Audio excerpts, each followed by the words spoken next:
ก้นเหตุการณ์เนื้อลานแลก้นเจอลู่ตายกว่านั้นจ่องป้าลูกหลานใต้อำหูเยาเนาะไฟไหม้ที่ร้านไข่เหล้ากรุงเทพมีคนลู่ตาย27ก่อมาเจ็บ60ปลาย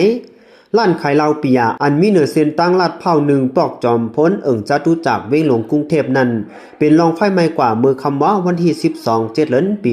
2026ยามเต็งขึ้นมีคนลู่ตาย27ก่อมาเจ็บ60ปลายในเยาไผ่จอยแถมคนโทเพลัดกว่าได้สื่อข่าวเขาว่าป้อไรยินเขาไฟไหม้ก่อจุ้มตับเข็มหมดไฟแลไผ่จอยแถมก้นทบเพเขาอ่อนกันกว่าจอยแถมกว่าจอยเข็มหมดไฟกำเหลียวเปียวไฟหมดเย็นกว่าเมื่อวันที่13ย้ำเหนือเจ้ามอง3มองสีตาห้องหับแขกแลตีปางมวลเสื้อจะนันไหลไหม้กว่าเซงในเยาตีหิมห้องนำทางไฟแลตั้งกว่าห้องน้ำนั่นก้นตายเป็นก่อเป็นกองไว้ขัดล้ำว่าพ่องมือไฟไหม้เสเอาไฟผ้าหมดกว่านั้นแขกน้าด้านอ่ำหันตั้งออกเย้าแลอ่อนกันกว่าเงืองเวตีห้องนำก้วยกาเอาก้อนไฟสุ่มเสถุยจะอ่ำไล่แล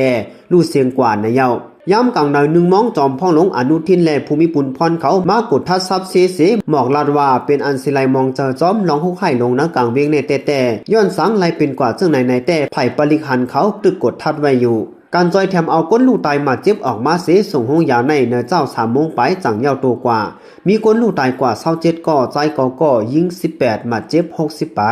ก้นเนื้อจุ้มต่อยตึงมวลเสือรัดกว่าตีพูดสื่อข่าวว่าเมื่อนั้นไฟฟ้าหมดกว่ากำหนึ่งทางว่ามันใกล้เป็นอยู่อ่ำหลังไล่สังตีลั่นซ้ำมีไว้ปักเปิงว่าพอไฟฟ้าหมดแต่อ่ำไล่ขีดไฟขีดอยู่กำหนึ่งหันก้อนไฟมาในห้องมันใจก่อล่ำเสหาตั้งออกสั่งซ้ำไรยินเสียงแตกพงเสตัวมันก่อสินออกมาตั้งนอกไล่ดังมาเจ็บตีก็โขและคอในเย้าย้ำเหลียวก้นเตอร์มาเจ็บมีไว้ตีห้องยาจุฬาลงกรณ์ห้องยาลัดวิถีห้องยาพลัมเก่าห้องยาบอโลกเกษตรห้องยาตำรวจเจมเจนันตาเตไลหูว่าเป็นเพออยู่ที่แล้วในนั้นเจ้านาตีเขาตึกเก็บเส้นไหมหูใหญ่หูย่ำมันอยู่ว่าหนังไหน